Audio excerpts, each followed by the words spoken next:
Thank you. A very warm welcome to everybody to this session.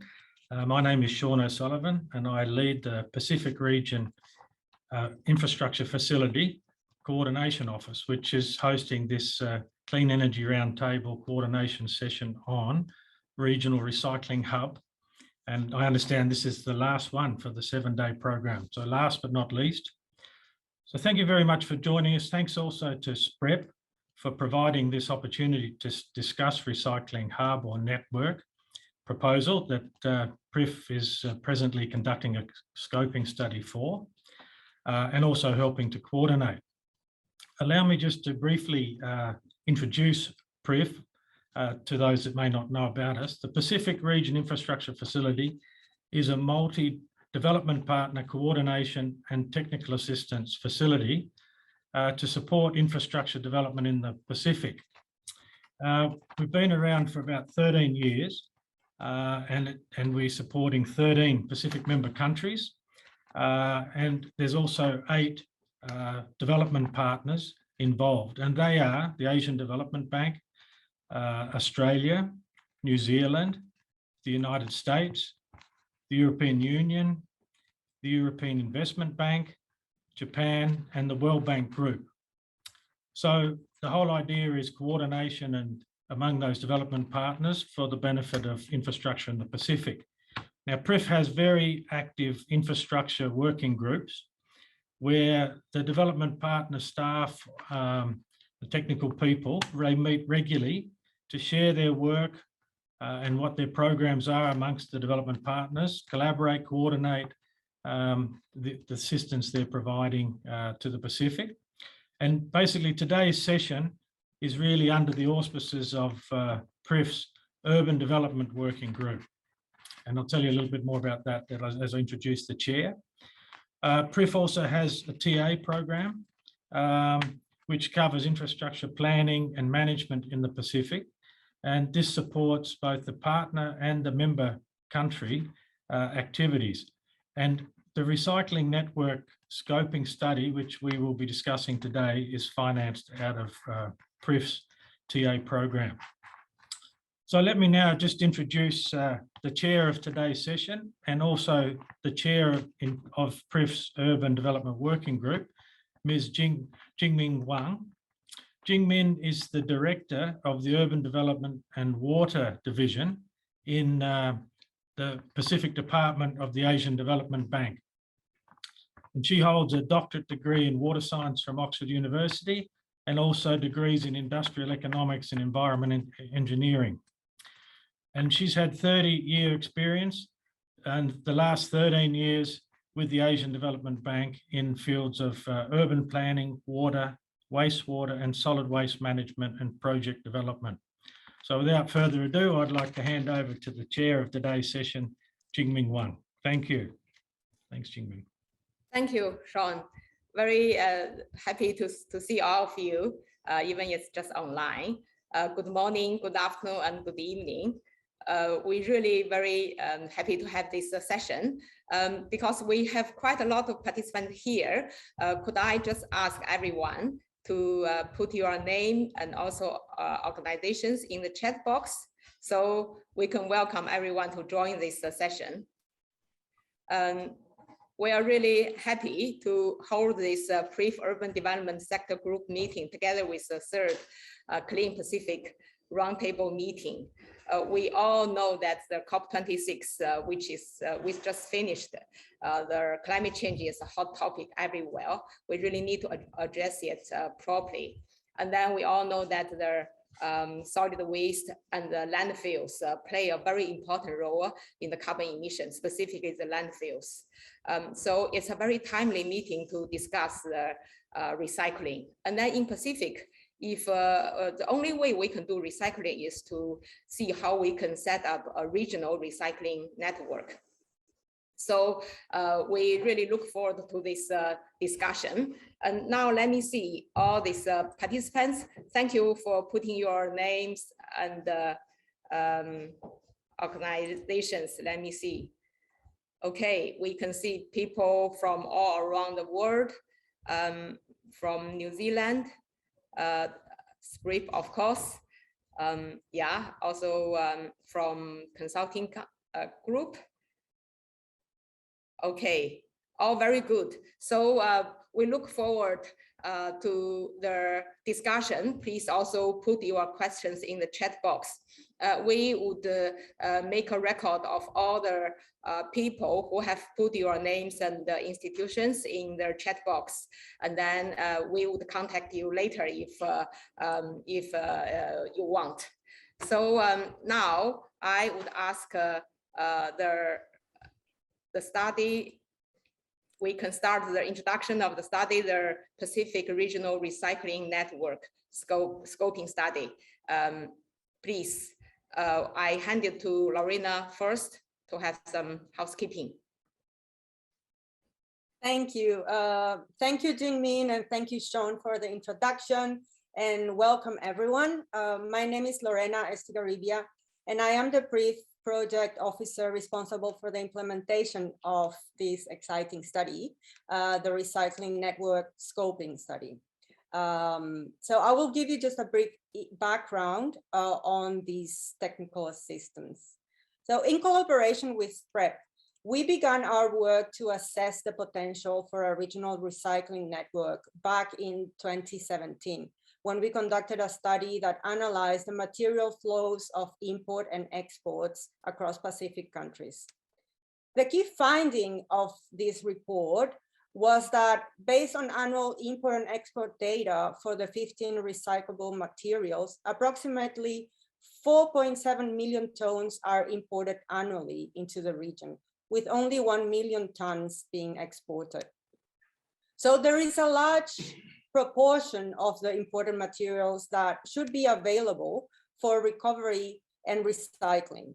But material flows in individual countries are relatively small to make processing feasible. So the next step was to conduct the waste audits in the 15 countries to corroborate and validate the data that we got on the import and export data analysis. So as a first step, we developed a standard methodology for the waste audits that was back in 2018, and we tested in Tuvalu in 2019. That methodology was also presented to all countries during a previous Clean Pacific Roundtable meeting. So between 2019 and 2021, in very close collaboration with all Pacific countries, SPREP, Parkways, GEF, UNEP, and others, waste audits were conducted in almost all countries in the Pacific. So now we have available data of all countries so that we can analyze and scope the feasibility of a regional recycling network.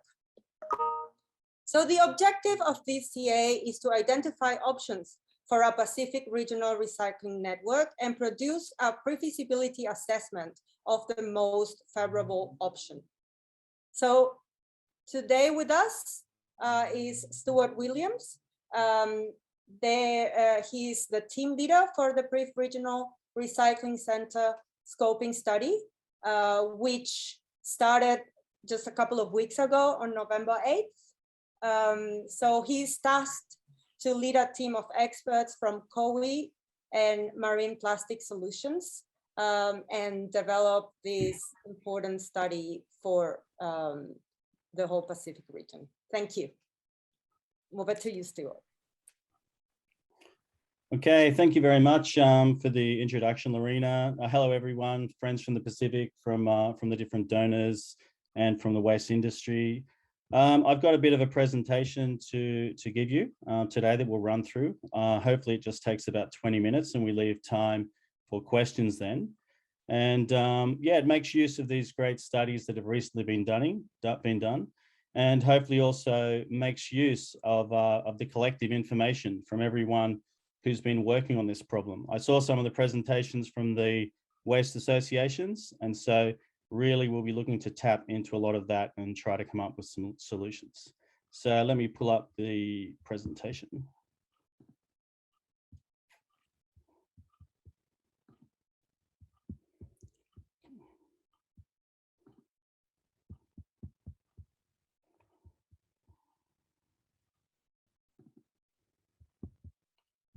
Okay, I didn't quite get it in the format that I wanted, but let's go from here. So as has been introduced, we're doing the Pacific Regional Recycling Scoping Study. And the agenda for today, I'll go through background and introduction to the project, the inception and planning, and some early information on those waste audits that the waste audits which Lorena has mentioned, some which are hot off the press, some are still in draft stage. And so we'll talk about those where we're still finessing some of the information into what we're presenting here today. Just by way of what kind of time frame we're looking at. So it's looking, as Lorena said, we started 8th of November, and we're looking for about a 10 or 11 month time frame where we go through data assessment, the market assessment report, recycling network options, the pre-feasibility study, and I'll go into those in some detail on the next slides. So on background and introduction, as we know, there's an inadequate waste management of waste in the Pacific and in other SIDS, and this causes negative impacts. There's some interesting information where we see a lot of recyclables sometimes go out episodically, like large amounts of oil, which happened during the first PRIF study, and large amounts of metal, but then that falling back down to ferrous metals such as aluminium and copper, which always hold value, or those materials that are collected under a CDL, where it's basically subsidized. Factors in common with a lot of SIDS is distance from viable markets, the cost, reliability of shipping, low volumes of recyclable materials, lack of market use, and technical and human resource constraints. So it's led to cardboard and paper, glass, plastics, and e-waste being stranded, as well as the large amounts of waste we see, such as bulky metals and white goods. And so they're dumped, they're burnt, they're buried, and they cause pollution throughout the Pacific, filling of finite landfill space. And so most of the materials entering the Pacific, they're stranded at the end of global product value chains that are linear in most cases. So what we're looking toward is how we build new waste value chains, how we can map the existing systems, identify barriers and benefits. What do we have to do to pilot business approaches systematically to make a system that will fit the Pacific to get around this problem? Obviously, JICA and many other donors are looking to assist the Pacific in CDLs, advanced recycling fees, such as the ones that in Palau and Kiribati, which have been successful for the recyclables they cover. Moana Tucker has turned up, and it's also added a way of effectively backloading for certain materials, taking some of the cost out. While ANSPAC Plastic Pack, which I'm quite excited about and I'm a member of, is looking to have a 25% target increase of recyclable plastic by 2025. So that's a potential new mix of funds, systems, and approaches. Studies in all SIDS, find that low market prices, limited storage and processing, capacity and high cost of shipping, they all hamper recycling. And we'll go into that a bit in the findings from the initial PRIF study, which is a very useful starting point before going into the new waste audits. So regional recycling initiatives, we're looking at creating economies of scale, making recycling financially sustainable, using leverage and experience of the private sector. Programs I'm working with in Southeast Asia, the private sector is much more engaged and comes up with a lot of solutions. Optimization of collection, storage, and pre-treatment, and potential to invest in central pre-processing capacity. So what can we do in building these systems for the Pacific? So the objective of the project, to identify options for a Pacific regional recycling network and produce a pre-feasibility assessment of the most favorable option. The options and assessments will include local processing centers, transshipment, recycling, and cater for all or some recycling materials in one or more locations. So that's the objective. And this pre-feasibility study of a regional recycling network, it's going to analyze all this data that's been very carefully collected in this last period of time and quite purposefully. And we will use the inputs and the outputs of this information for our regional recycling having a look at what regional recycling systems we can have for processing, recycling, transshipment, and connection, most importantly, connection to circular economy principles and practices. Yeah, just our approach. Look, I think I heard the other sessions, and really it's having a look at all that incredible amount of information that recyclers, the different small scale recyclers have got, the regional and global players in shipping, in markets that you can assess the donor programs. And it's having a look how we're going to basically systematically go through each of those to have a look at how we can have an inclusive and tailored approach that doesn't just fall back to this haphazard, you know, sometimes shipment of material if it's worth it or if there's a donor program. So focus is really placed on building sustainable value chains with a pragmatic realism that while government support in building recycling systems takes time, it's possible to commence interim measures to support recycling processes. And by that, I really mean the private sector, which is quite nimble in being able to do things while we go through having to develop legislation, having to put that into place, getting the money for that. What can you do in the interim? We saw with Recycle Corp's Invest and the Vanuatu movement of PET plastic, you know, they engineered a whole bunch of different interests to at least start moving material. So to have a look at some of those interim measures. So we'll follow a stepwise process, focus on analysing the earlier waste audit data. We're going to be cross-checking, obviously, with customs data, with oceanic customs organisations, with the bureaus of statistics, and I think in conducting market assessment. And so really, that's having a look at. I've been involved in the recent market mapping for recyclables in Solomons, which was quite comprehensive under DFAT, was strong in business. I know the IUCN Plastic Waste Free Islands did that to a certain degree, but to have a look at more of that information to find out what kind of markets there could be here in the Pacific, what point we recycle material to, you know, can you turn that into product? Are you just turning it into a feedstock? What can be done depending on where you are in the Pacific and for what material?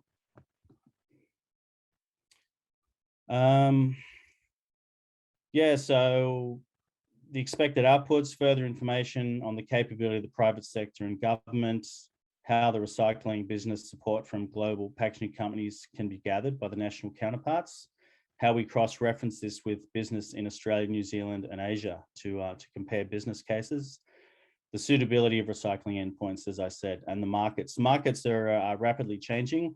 There's a market, Visy has a market, a new market that's developed. They have an arrangement with garment factories whereby PET plastic they collect then goes into textile for clothing. And so that's developing as we sit here. And so we want to have a look at the market potentials for the different materials, aluminium, plastics, EWaste, scrap metal, paper and glass, with reference to case studies to highlight benefits and barriers. And we're using the in-depth regional experience of transport and logistic export experts because we have to move materials.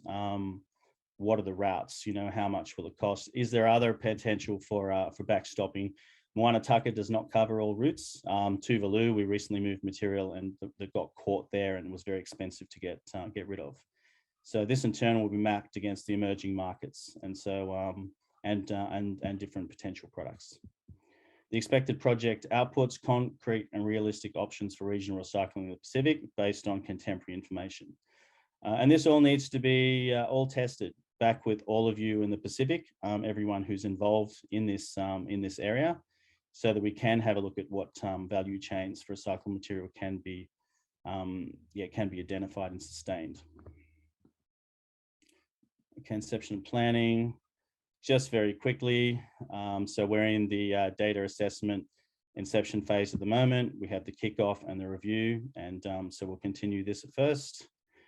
We'll then go to the market assessment phase, which I think will be most interesting. And this is really deciding where we can prioritize recycling market, where there's what demand analysis and market soundings find.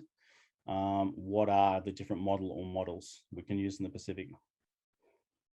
And then the options to we'll identify 3 options and then recommend the most favorable one. And then we'll do a workshop and presentation on that.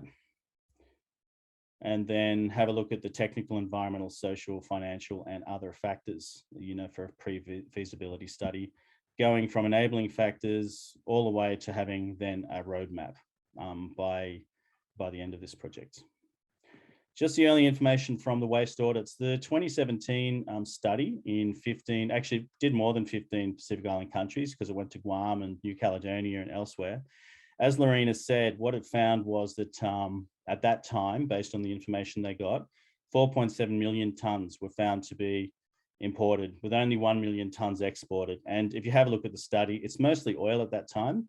So depending on when you do a study, you might capture a mass movement of a certain recyclable scrap metal at the point when China was buying it.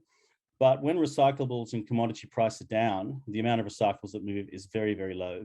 It might be aluminium cans and copper based on intrinsic value, and plastic out of Palau or Kiribati if they can find a market. Obviously, the Chinese market stopped. So the estimates this study found for the 15 recyclables was that there was about another 200,000 tons of recyclables that could be tapped into if there was a way of having a business case for it.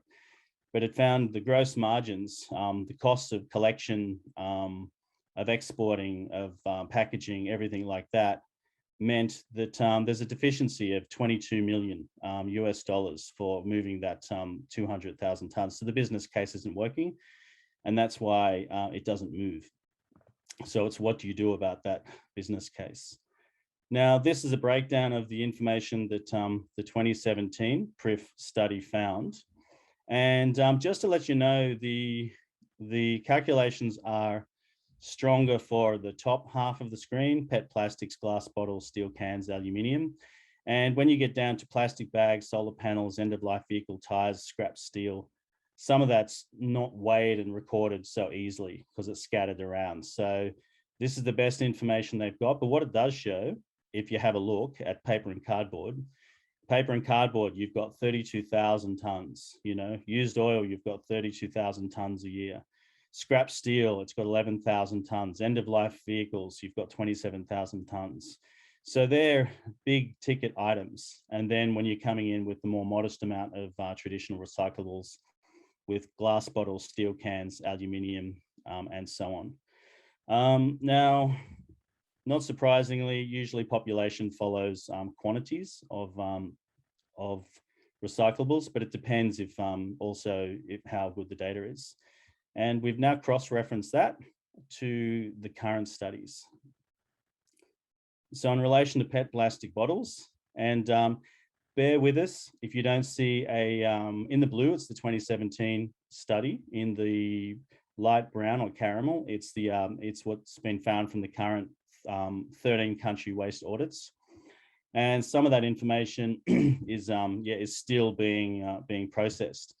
But I think what you'll see in general is for many of these, the waste audits have shown that there's more recyclables than the 2017 one found. And this is during a COVID year as well, where consumption is down because of disrupted shipping and so on. So what it does show, is that you've even got more PET plastic that you could potentially recycle. P&G is underrepresented there. Like we were saying, it depends on the data that's been collected, and we still have to break down the P&G report into tons per annum. With glass bottles, you can see generally the same kind of trend. Well, aluminium cans, that's like a real favorite. And you can see in general, it's a mixed bag. Aluminium, maybe because it's better reported. You can see there's quite a lot of aluminium cans, many tons that can be sourced and used for recycling initiatives. With steel cans as well. So P&G, of course, with its large population, would have a very large amount, but we're still waiting for to process the data from that report. And some we don't have. So EWaste here, I think really it's the reporting just varies. These weren't the waste audit, probably didn't heavily audit EWaste. Probably that was more national information being collected.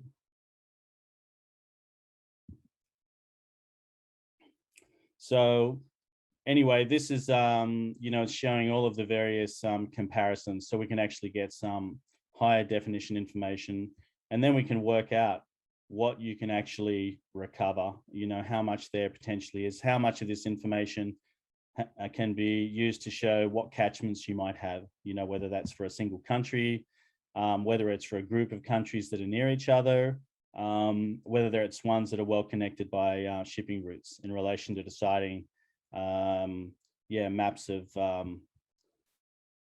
and concentrations of different recyclables. Just on plastic bags, so that there wasn't a lot of information on this in the previous reports, and some of this has changed as well, because like Vanuatu has had a heavy banning of many plastic items as well. So we're actually seeing changes in volumes of material as policies come through. Okay.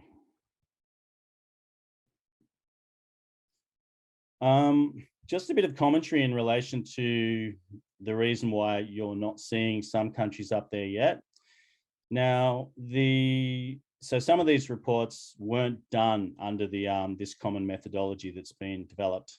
So the Vanuatu and the Solomon Islands one, they were both done under CIFAS. So there's some relationship between that methodology and what's currently used. But the impact of COVID means that in many cases, people had to go to virtual mode and had to collect information in different ways. And so although we have a common methodology, the impact of different consultancies, different donors, different conditions because of the impact of COVID means that there's still some differences between the data, which we then actually had to do quite a lot of work on in relation to getting tons per year of a particular recyclable item. And so here's a bit of a breakdown here, but we'll be following up in the next period of time with the donors and the consultants to make sure that we make best use of this valuable data. Now, next steps and stakeholder engagement.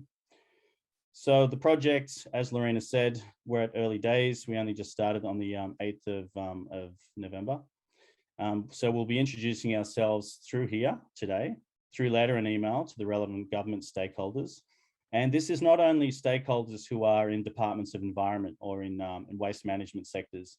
It's trade, it's commerce, it's finance, it's tourism, it's fisheries. There's quite a few that are involved and are important.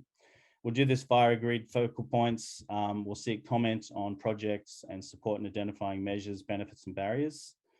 We'll make similar introductions to the national waste associations and relevant private sector, the Chamber of Commerce's, the actors engaged, and those who are pivotal recycling waste enterprises. And also with the donors, of course, the private sector, not only the private sector within country, but regionally within Australasia and internationally, there's this connection with a lot of recyclables going to Asia as naturally the place that pays the best money. And with these important existing initiatives such as ANZPAC, Moana Taka, and other such initiatives.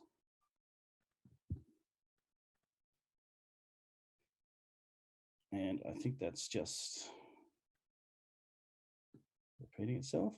So yeah, so request to countries and stakeholders. So we're looking to engage you all over the course of the project to assist with the project in the data to identify suitable measures so that we're not going off in some pipe dream, but it's actually built in relation to your experiences, what you think needs to be done, what's missing and what opportunities there are. And so we can have a robust analysis and craft well-developed recommendations. We'll also respectfully request if countries can consider endorsing access for the informed data portal for any other information it might have that are useful for this project. And the project team, lastly, requests participants from today's session to advise of any relevant document or data that could assist the study, in addition to, to the waste audits which we know about. And yeah, that's it from me, Lorena. Thank you very much. Thank you very much, Stewart. This is really a very informative presentation and very good study. So I asked everyone to either put your questions and comments in the chat box, or you can raise your hand and we would unmute you. Take this chance, I just want to ask Stewart. I fully understand and agree that the regional network of recycling is very essential in our Pacific region. And is there any consideration of a regional framework of policies and regulations? As you mentioned, in many countries, the scale of the waste is too small and also very diverse because they import all different sorts of things. And then if the amount is too small, it's not worth all the recycling effort. So if we can put a very consistent regulation and policies of the imported stuff, it would help us to really set some entrance level of the recyclables and also to make the recyclables in a much better economic scale. So I just wonder if such consideration is included in your study, regional framework of policy and the regulations of the waste as well as the products for importing. Yeah, look, I think, I mean, that's one option, but I think it's also proved to be a very slow option. In the case of Palau and Kiribati, the fact that they have container deposits set up, that's ensured there's a value chain for them to collect those materials. It's monetized those targeted recyclables. So they're collected, they're brought in, they're processed, and they're sent out. And that's become a very reliable scheme. But you can actually see some weaknesses with that as well, because Kiribati has actually got PET plastic piling up to the roof in lack of a market because they've lost a market. And so they don't have, as a single country, what they don't have is access to the knowledge about what they need to change for that material now to go to a new market. So you could actually, like, regionally say an outcome would be that everyone has container deposit legislation, advanced recycling fees, and other measures. And you could extend that to a never-ending group of materials that are end-of-life vehicles, like Tuvalu has got their advanced recycling fee. It covers a broader amount. But it seems to be a very slow process. I think countries can't do it by themselves. Palau and Kiribati were both helped heavily by donors. And we heard from today, the Samoan Recycling Waste Association is saying, can we have a donor to help us? So that's one path. That is one path. I think another path that is opening up is where private sector who is nimble and can actually monetize certain things in the same way, but it's a matter of their interest. For plastic, now you have ANZPAC, and so you have a declared interest of the private sector to assist the Pacific in increasing the amount of plastic recovered, which I think, you know, will translate into this incentivizing. And then it's a matter of helping everyone along the way. So I think I think there's the two paths. One's quick, and maybe there's less value. The other ones, there's more value in the value chain, but it's slower. Yeah. Sorry, you're muted, Jingming. Sorry. Yeah, thank you. That's really a very good answer. I can see it's a long way, so long journey. So let's work together on that. I see a question. Is Timor-Leste included in the study? Because it was included for 2017 study. So just wonder if this one would also include the study of Timor-Leste, please. My understanding is that there's been a waste audit done on it, but we weren't provided with that information. So that's why there's nothing that's been put up there. I'm not sure if it was part of the 2017 one. So we mostly focused on those countries that are covered under this project. And okay, there's Niue and Cook Islands in there as well, because it's part of the PICS. Thank you. And I see Anthony from SPRIP has a question. Anthony, can I ask our technical team to unmute you? Could you please unmute yourself and speak? It's Ambula Stewart. Can you hear me? Yes. Yes. Yeah. Hi, Tony. Looking well, Stuart. Maybe a bit round. It's the lens. It's just the lens. Yes, of course. Hey, Stuart, in your in the presentation you mentioned about that come March next year you'll be looking at maybe 3 options going forward. Elaborate what those 3 options may look like. Thank you. Yeah, look, I think that's putting the cart before the horse. So we have to do all of the analysis first. But I mean, just as a guess, I mean, I wonder whether there's whether there's a case of a couple of regional hubs, whether there's natural catchments. Obviously, Fiji, for example, does take scrap steel. It does have an outcome for used oil. They were using used paper to make toilet paper. They do make batteries. And so there's an existing number of enterprise which aren't well supported by government, which were actually a sink for different kinds of recyclables.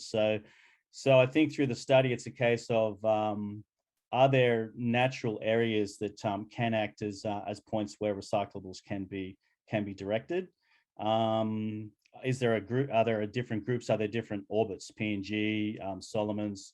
I'm not sure. The other one I think is whether you don't pool resources in relation to making a common product from recyclable materials, so that if, for example, if Visy wanted to have PET plastic of a certain grade in a certain way, that you didn't actually orientate a bunch of different recycling associations across a bunch of different countries, give them the same equipment and everything, and that they collectively are sending a larger amount, to a market that enables the market. I think it depends on the materials as well. So I don't know how it would look yet, but yeah, we'll see. That's some early thinking.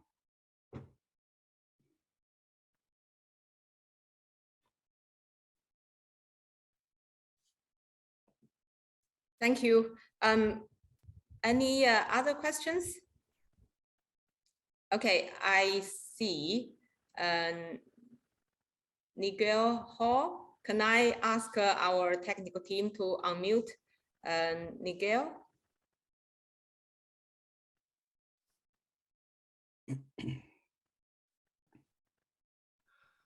Hello, Eamon. I hope this is working okay and you can hear me. Yeah, very clearly. Perfect. No, I just occurred to me, we from the European Investment Bank, we have operations in all over the world, in the Pacific as well as in the Caribbean. And I honestly don't know where the Caribbean or other small island states might be in terms of groupings, but and clearly the Pacific, as in so many sectors, we have particular problems here because of the huge distances involved, amongst other things. But it could be that there are other regional groupings or regional initiatives in other parts of the world, and the Caribbean immediately springs to mind in terms of having lots of different island states, where maybe things are working that, which could be learning from. And I wondered whether, Stuart, this is part of the study to look at what's working elsewhere. Yeah, thank you very much, Nigel. I just finished a 5-country Caribbean study for World Bank under Pro Blue, and the 5 countries there were in very similar straits to the Pacific. And in actual fact, we're missing some of the very interesting initiatives the Pacific has. So with Moana Taka, obviously there's ANZPAC now. But I think the principle that you're saying is absolutely right. We've got a job in Cambodia at the moment. And Cambodia, okay, it's many times larger than anywhere in the Pacific, but it's small for Southeast Asia. And for example, what we saw there was them wanting to move to a closed chain use of PET plastic within the country, because they have garment manufacturers. Next door in Thailand, PET bottles get turned into pellets, get turned into yarn, get turned into cloth, and get turned into product. So things like that, for example, is a Fiji or a PNG big enough to do something like that? Or is it part of the chain? So I think there's very valuable lessons in small island developing states or small parts of the world that are parts of larger countries where they've had this density of activity. So there's just been more pilots, if you like. And so I think that's a critically important thing. Equipment, suitable equipment that actually is the right bang for bucks and produces something that you want to sell. Right now, there's a whole lot of pilots trialing different kinds of plastic agglomerators and shredders and pellet makers and that. But it's kind of like, what's best? What suits the Pacific? What's being tested and doesn't break down after a short time? So I think absolutely that'll be part of the study, and that's what we'll be drawing on in relation to our knowledge and our network. The PRIF itself has other working groups which have expertise in other areas of transport, logistics, and market. So yeah, we're interested to hear, like in the Pacific or elsewhere, anyone who's already come up with something that has an interesting business case and outcome, to hear about that so that we can consider it in this study. Thank you, Stuart. Really very good question. It's very essential for the Pacific countries to learn from other similar countries or situations in other regions. That's a good idea. From my side, I think you mentioned all this recycling scope. Specifically, you mentioned this business chain. You mentioned that when China stopped receiving all these recyclable things, the whole market has a big challenge. So how would you expect this will be improved, specifically after the COVID-19 pandemic? Yeah, I think that's the market mapping part. I think the whole world, because of the China close down of a whole range of recyclable materials, it's like, well, okay, where's the best use to use that now? And I think the Pacific's actually got an advantage because Australia's scrambling into action to get its own house in order in creating a whole array of different recycled outcomes. There's plastic film manufacturing plant that is now looking to collect all that plastic film as input. There's obviously the rPET breakthrough. People now want to have their bottles or their garments or everything from rPET, from HDPE. So I think a lot is not known because it's a lot's new. COVID's hit, shipping's been disrupted. So we'll have to map it out and see what opportunities there are that the Pacific can dovetail into. Okay, great, thank you. That's a good idea. We look forward to working with Australian organizations, maybe DFAT on further potential on that. I see questions from Andrew. Andrew, could you please unmute yourself and speak? I hope I'm unmuted. Stuart, it seems to me that this issue of transporting waste around the Pacific, the story's been going on for quite a while. And I'm yet to see the country that wants to take everybody else's waste with the potential things that go with it. Do you think that there's some scope, perhaps? Really, I think it's about selling the product. So if we could all produce the same product. Yeah. So Vanuatu's got a small amount, Fiji's got a bit more, PNG's got a lot more. If we all made the same product, whatever that needed to be, then we coordinate the selling of it, then we've all got a volume to deal with. It seems to me that it needs to be more processing at the source of the waste, and rather than focusing on trying to move the unprocessed material somewhere else, because the shipping is extremely expensive across the Pacific. From one Pacific port to another is more than it is to ship it to China. Yeah, it doesn't make sense. What is there scope for that in your study to try and find out if that's an option? Yeah, look, I think that it follows a bit what ANZPAC did early on, where they issued a description of various kind of processed feedstock And I guess that's an early step of that. It's kind of like, what does the market want? What does it take to get it there? And so therefore, yeah, if you can retrofit, you know, groups of recyclers across the Pacific, and they collectively sell through to a premium market, one that wants a Pacific material, they want to, if they want to capitalize on the fact that they're actually assisting, you know, impacts on the Pacific, which is done elsewhere. So I think that's probably where we're mostly going to be. I think especially the smaller countries, I think they won't have the quantities to turn PET plastic into something and have a business case, unless it's artisanal. Maybe in Fiji or maybe PNG, but I do think that it's part of the chain. You know, you've got masses. You've got 300 cubic meters of PET plastic sitting baled in Kiribati, waiting for a place to go. It can't go anywhere because it's dirty. It's in the wrong form. You know, it is waste according to Basel. Granulate it, shred it, pelletize it, do something to it, and it's not a waste.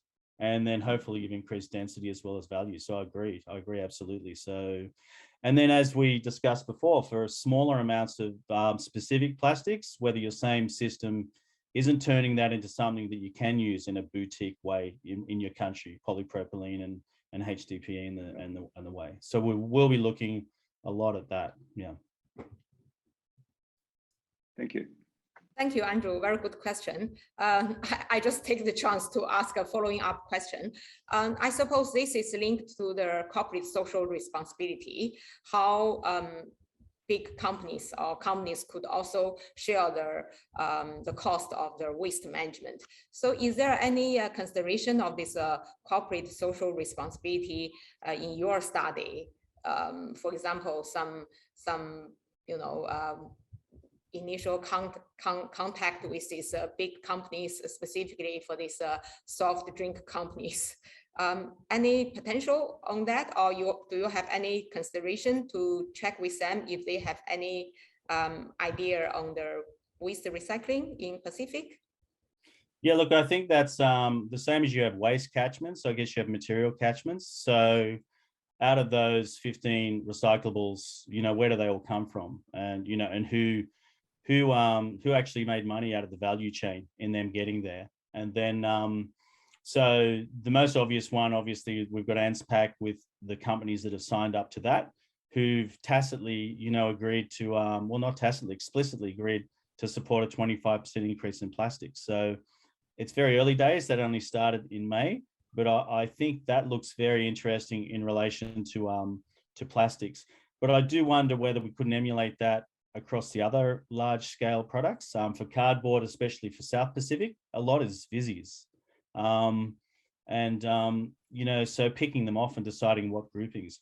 Also, before in past studies, we've checked to see already what kind of groupings of international organizations are actually stating that they're doing something in a particular region in relation to corporate social responsibility. And I think it's a matter of showing that there's a whole bunch of those sitting in one sector of the world and inviting or encouraging them to also cover the Pacific. You know, we've seen that that's even at the country level, like as I was saying with Cambodia, we saw with Cambodia, none of these large groupings who were doing things with Vietnam and Thailand were doing anything in Cambodia. So it was a case of like, well, why can't there be the same thing from this 10 different global companies here as well? So yeah, it will look at that. Yeah. Thank you. I see Deborah has a question about the PPP. So Deborah, would you like to unmute yourself? Please. Hi, thank you. Thanks very much. Hi, Stuart. How are you, Deborah? Yeah, good. Just to recap, I threw a couple of questions in there, but I actually had to leave just for a moment, so I didn't hear your response. The Timor-Leste country study was done during the 2017 earlier study for this project, and I just wanted to confirm also that waste audits were conducted in Timor in 2021 as well, so that hopefully that data will be made available to your study. My question was around PPP and whether that will form part of this study now, suitable PPP arrangements throughout the Pacific for implementation of a recycling system. And if so, how will existing and pipeline commercial sensitivities be treated in the study? How will the study accommodate existing business operations and businesses that are indeed in development at the moment? Yeah, look, that's a good question. I might have to take that on notice. It depends what scale PPP you're talking about. I have seen an example of this in relation to Vanuatu, where obviously the beer bottle glass collection, has its own system that's been working forever, and there's the CDL that's coming in, and so I think they're very much engineered to try and dexterously integrate, that existing interest. But I don't think I have a fixed. I don't think I have a fixed view on that, because there hasn't been many examples to look at that I know of so far. So I think it's a matter of having a look at how that's worked elsewhere, and then having the study comment on that. I did see World Bank propose a very large-scale PPP during the SIDS conference in Samoa, which was also a very expensive model as well. That basically one company came in and took over having to do everything, but I mean, then the cost to the individuals in relation to managing all that waste couldn't be supported in the Pacific. So let's see. It's an interesting concept, and we'll take those points on board in considering them in the study. Thank you, Stuart. I see Lorena has a question. Lorena, please. Oh, it's just a reminder. I wanted just to ask Stuart if you can expand on the assessments that is included in the study on policy and regulations. Yeah. And also if there is anything that you will need from this work from this group during the study, if you can just mention as well, so that everyone knows and is engaged from the beginning. Thank you. Yeah, look, I think without policy frameworks and having a strategy and a clear direction, we're lost as different forces work in different areas, or people invest in areas that are then undermined. So there has been some excellent work done on policy and regulation. I've seen recently under different under Pack Waste Plus and under some allied studies. So we'll be looking very much at integrating with those. And as we go through, I think we'd very much like to talk, to the authors, to the donors, and to the different regional organisations who are responsible, so we have a better understanding, and then mapping them out to see how, where the gaps are, where there's good things that are working and where support's needed. So look, on that information, obviously I've been working in the Pacific since 2013, and there's a lot of information I've got. But there's a lot of new things. There's a lot of donors going on. There's a lot of initiatives by the private sector and nationally, and the regional organisations. So we do very much want to hear from you, so that we can make this as useful a tool as possible to everyone that are there. So we will be sending out sort of an invitation, an introduction, and then information on how to connect up. And also what's in the pipeline, because that's often what you don't know. Now, I know there's been some mapping of what was known that was in the pipeline, but to know what's in the pipeline from donors, from nationally, from waste associations, from what you're doing, Deborah and other organizations, so that everyone's not wrong-footed and they're all sort of assisting in doing stuff. I saw some of the presentations about what was going on in Papua New Guinea, for example. And so that's all very interesting. So that we capture that, and that we haven't left anyone out in making our assessment. Thank you, Stuart. Really, it's a very wide range of discussion. Still, I have some questions. We see this big potential of the recycling in Pacific countries. And we also see the big challenge of managing the ocean waste. So do you see any potential link between this recycling scope in Pacific countries and then the potential recycling or clean up of the ocean waste? Yeah, look, I think a couple of comments on that. Any initiatives that monetize specific waste will see them removed from the waste stream if they're given, sufficient value. We've seen that in Palau and in Kiribati. We've seen that less so under Mission Pacific in Fiji because the value of the items is lower. We saw in Vanuatu when they gave a value of 10 Vatu, what was it? 1.4 million bottles were collected in a single day. I've seen similar initiatives with plastic waste. Even in Solomon Islands, they had a rumor that someone was going to be paying for soft plastic, and the amount of soft plastic that was collected was very, very large. So I think if you monetize certain problematic materials, and for plastic, I see that as, PET plastic and plastic film potentially as well as being the two main ones. And once you ban all the single-use plastics that are avoidable, they end up being prominent plastics. So you could make good headway there. The other one is the leakiness of the collection system. And so we have imperfect collection systems and imperfect disposal points. So it's whatever improvements occur to that, will lessen what's lost. And then access, to remote areas and remote areas that don't have that kind of access to collection systems and that, coming up with systems that work for them. I think a good hard look at what comes into the Pacific. So, and then new systems. There are systems where you don't need pallet wrap and plastic bans and stuff like this. There's alternate systems that can just reduce what comes in. So all of those, you can have a look. I mean, you prioritize what you find in your marine litter pickups. You have a look what's in your solid waste collection, and you can prioritize actions on those to get that outcome of a cleaner marine environment.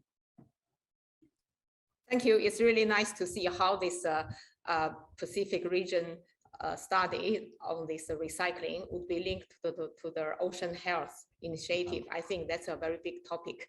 And another question from my side, it's really essential to do the recycling. We can see that's no doubt. But of course, we all understand that recycling cannot solve everything. And also there are so many challenges. As you mentioned, we can see piled up there are bottles, cans everywhere in the countries, but no market because the business chain is so difficult to set up.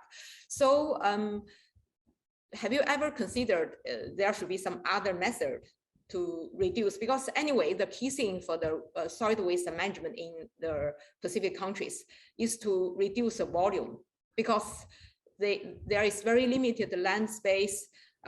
So reduce volume to reduce the occupation of the landfill is very essential.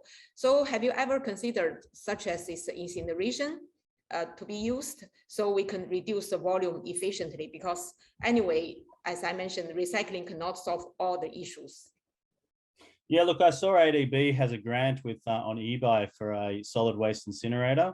And look, it's very difficult. Some of these islands, it's like a ship at the sea and material piles up and what to do with it.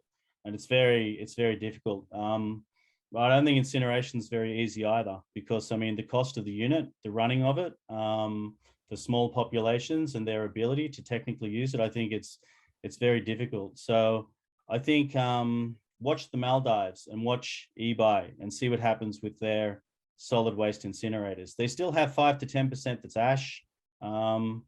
I don't know how, once you get the plant, how you have a business case to do it. And then what do you need to feed it? Because calorifically, it's going to want those very materials that I talked about that you want to remove, So if you ban a lot of your plastics, that high calorific material is gone. If your PET and other materials go out, that's gone as well. So, but I know I've been on the atolls. It's a very difficult situation. Yeah, it's kind of like, what goes in has to come out somehow, unless it can be utilized. So I think, let's see what happens through, if they can enhance this kind of recycling, if bans can ban a lot of unneeded plastics. Let's see whether they can't make a bit of a dent in that. Thank you. That's very true. Yeah, I'm from ADB.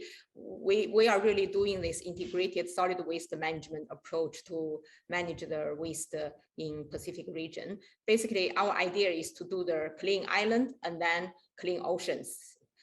Specifically, we try to use all sorts of approach, as you mentioned, including the recycling and also this incineration. In fact, all the issues you mentioned are valid.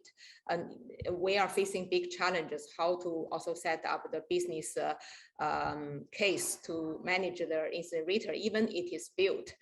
We are doing the market survey, and we also look forward to whoever can help us to better manage the long-term O&M, not only in EBI.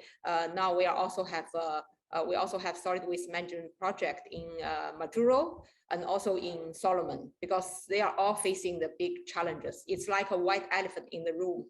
It grows bigger and bigger if you don't manage it. So, and also long term, we are even thinking, because the plastic in the ocean is a major problem of the ocean waste. If we can also do some incineration of this large volume of plastic waste from the ocean, we can even consider the waste to energy, because the potential of waste to energy all depends on their scale. If we can reach 400 tons a day of the waste amount for incineration, then it's worth considering the waste to energy as a business case. But at the moment, it's far beyond this scale. So very challenging situation, but all very good discussion.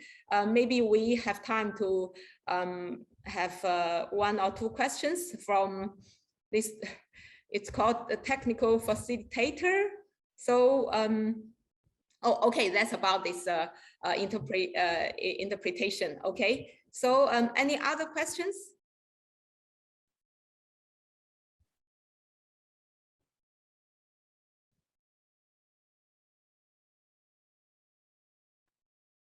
And also, Stuart, I just wonder, in this pandemic time, as you mentioned, it's a big challenge to collect the data. You have any particular methods to manage the challenging situation to make sure that the study will not be delayed by the situation? Yeah, look, I think it's fortunate there's been a range of studies that have occurred. And you can use, if you like, you can use like a very good study that was done under pre-COVID or situation where your best team could go in, where it's collected very granular data. By that, what I mean is, if you did metals, you split it down and you said how much aluminium, how much copper, all this, because some data we just got metal. And you can have a look at the ratios and use them against each other. Now, the Plastic Waste Free Islands project, it also obviously it broke down plastics by resin type in 3 countries. And so you can actually then use that as a bit of a fingerprint. If between those 3, you know, it showed a range of PET from A to Z, but you've only got total plastic in another country, well, you might then say, well, okay, you know, X% is HDPE and so on. Some of the others, there's 3 countries where we only had percentage data, which is challenging because we didn't have a total amount of waste for the country. And so if it says, you know, 10% was PET plastic and you want to know how many PET plastic bottles you've got, it's like 10% of what?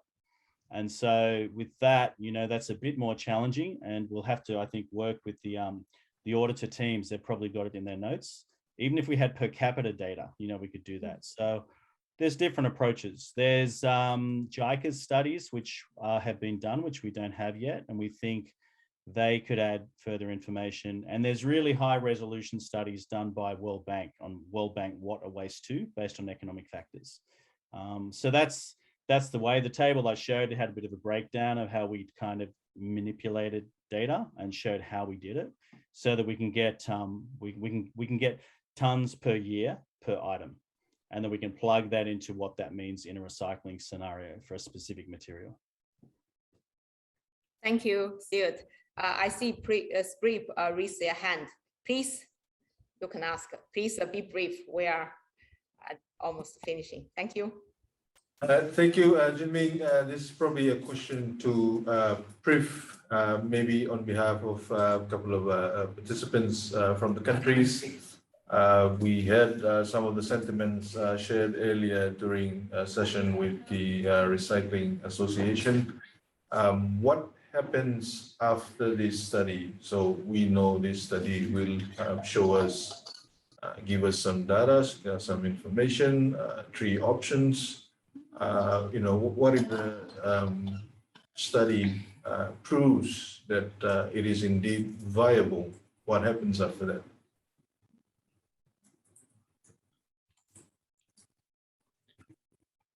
Can I respond to that? Thank you. Can you see me? Can you hear me? Yes, please. Oh, sorry. Sean. There I am. Yeah, sorry. Thank you for that. I think that's a very relevant question after all of this effort and all of the work that all of our organisations and cooperation among partners and countries with audits, etc. Yeah, what it's all going to come to.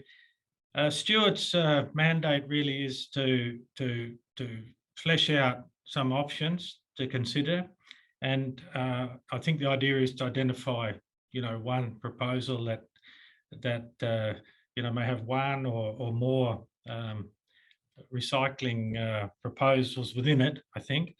And I think that's the time that we start looking for support from some of our development partners.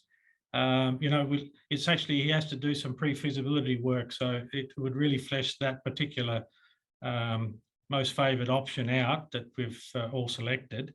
And hopefully we have a business case and everything, and then we can look forward how to take that forward with PRIF's development partners, regional organisations, etc., private sector, and I think that would be the way forward. Thank you.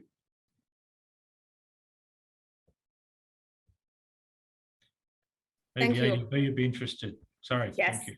Thank you, Sean. Stuart, anything to add on that?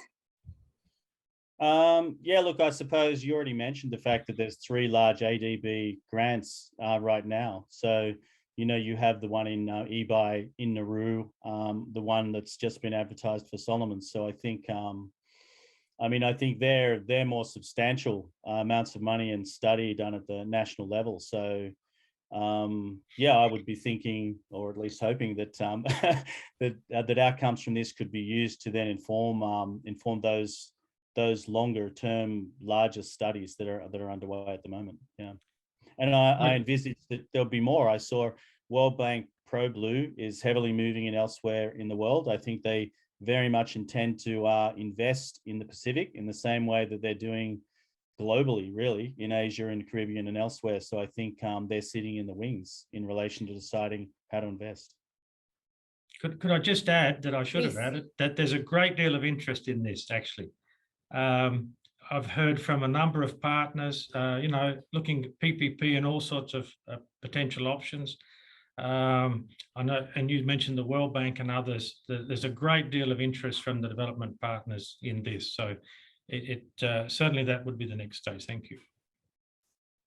Thank you very much, Sean. And thank you, Sprip, for this very good question to conclude our discussion.